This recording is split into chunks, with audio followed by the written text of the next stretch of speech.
My name is Sligh, and I'm a word records artist. My parents were missionaries, so I grew up in the church my whole life. My parents kind of had the rule of, if you live in my house, you go to church whenever the doors are open. So for us, that was Sunday morning, Sunday night, Wednesday night, soul winning on Thursday night, and so I grew up very, very much in church. And I became a believer when I was 15.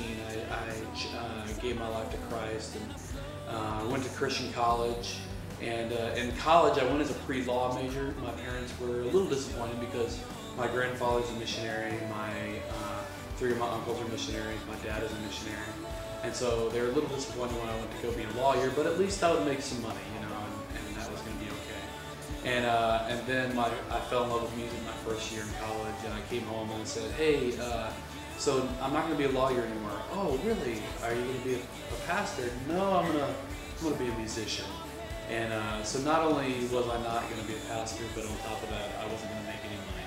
And so my parents were disappointed at first, but as I started to study music and do well, I studied classical music at first and fell in love with opera and did opera all through college, and thought about going on Broadway when I was getting done with college. And then I discovered a guy named Bebo Norman who put out an album in 2000 or 99 called, or 2000 I think, called 10,000 Days, and I fell in love with that record, and I was like, I've got to buy a guitar. This is what I've got to do with my life. And so I bought a guitar and recorded my first album in 2001, and recorded another album in 2002.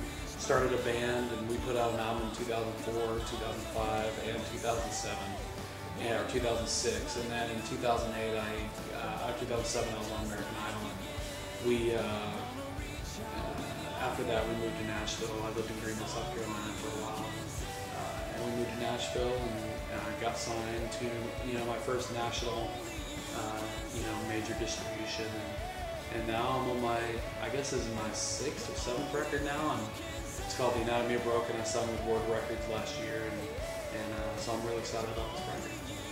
I wanted to ask you what new you have for us. You already said, so can you tell us about the process? Yeah. The process of making the record. After I made my national debut, Running Back to You, which came out in May of 2008, I immediately started writing for my next record, and I had some songs left over from the first album that were being considered for this album. And I just wrote and wrote and wrote. I ended up writing between 60 and 70 songs for this album. And about a year and a half ago, I kind of came upon what I thought the theme of this record should be. And that is the idea that we're all broken people, that we're all messed up, but that brokenness is actually something that we should desire, that we should be almost proud of. We should never be proud of our sin, but I think that we should be proud of our brokenness, because brokenness is mirrored by redemption. If we weren't broken, we would have no need for God. We would have no need for other people. We would have no need for love. We would be self-contained if we weren't broken, if we weren't messed up. But the fact that we're broken, the fact that we are messed up, allows us to be loved by people, by God, and in return gives us a chance to love. And I heard someone say one time that you haven't truly loved until someone's broken your heart and you love them anyway.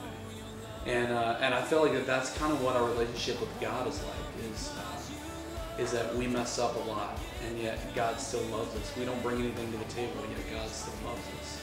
And so that kind of became the theme throughout the record as I wrote more and more songs, is the idea that we're broken people, but that's a beautiful, beautiful thing, and something to be desired and to be open with others about. Like, we so many times we try to cover up what is missing and what's messed up, because we're scared that people are going to judge us, or we're scared that people won't think of us in the same way because of our brokenness. We try to act like we're perfect people, but in reality, I think that probably the best experiences I've ever had in my life were times where I've been open and honest and vulnerable with someone and they love me still.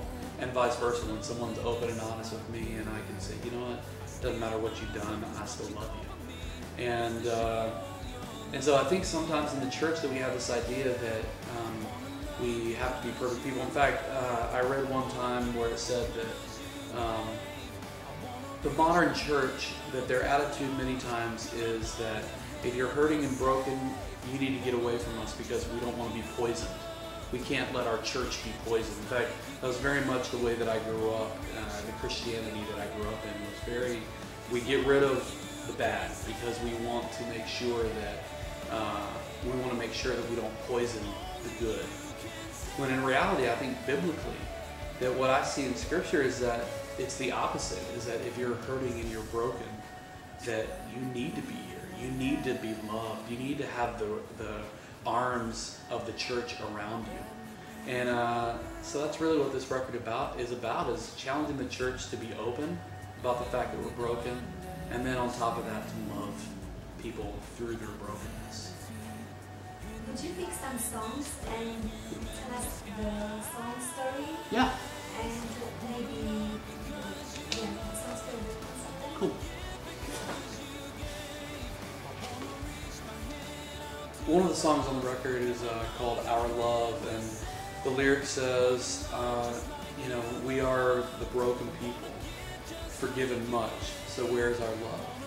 And the first line of the first verse says, where did we go wrong that it's commonplace for the world to think we live to stand for hate? One too many picket sign has deflected one too many times that our lives are simply meant to give away, oh, we're all messed up. But isn't that the point of love? And really that kind of sums up, I think, this record in a nutshell, is the fact that we have been forgiven much. And yet so many times the church is known more for what we stand against than what we stand for. And so many times the church seemingly, I'm not saying that it's true, but seemingly seems to live in reaction to the world around us as opposed to simply living in action as to what God has called us to do. And so where is our love? Where is the love of God that He has poured into our lives? He's forgiven us even though we brought nothing to the table, even though we're messed up, even though we are dirty and broken. Even through all of that, God loved us and He poured His life into us. And so in return, I think that our response should not to be to stand against all the things that we see going on in the world around us. It should be to go, you know what? God poured this love into me. I'm going to love people in return. So where's our love?